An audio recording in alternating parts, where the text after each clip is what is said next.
Kuwa na imani na kumshikilia Mungu ndio kitu pekee na cha msingi ambacho kitakufanya uendelee kuwa imara. Katika maisha yetu tuna vita na dhoruba ambazo zinatukumba, ambazo hizo zinaturudisha nyuma kwa milele.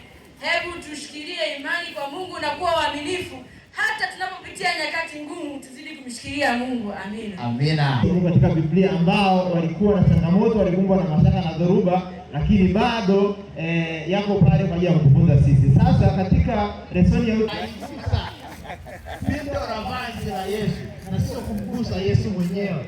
Sasa majibu ya hilo swali nimkaribishe Mika utusaidie kupata majibu sahihi. Kwa nini yule mwanamke aligusa vazi, pindo la vazi la Yesu baada ya kumgusa Yesu mwenyewe? Karibu.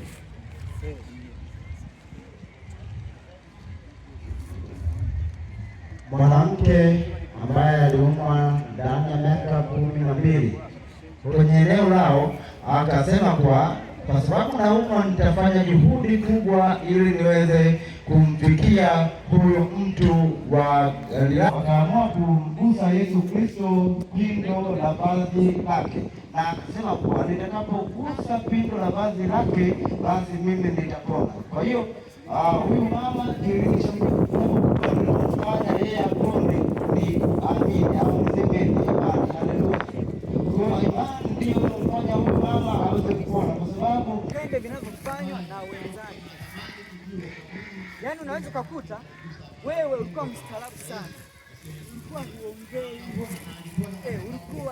ulikuwa sio mwizi, ulikuwa uvuti nini sigara, ulikuwa hunywi pombe, lakini unapokutana na makundi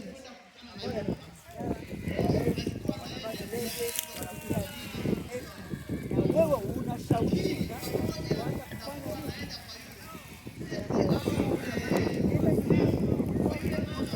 kingine. Hayo ndio msukumo nini? Msukumo. Yaani inakushawishi kufanya jambo ambalo umeliona linafanyika kwa wengine au katika jamii au katika mazingira shuleni, darasa zima.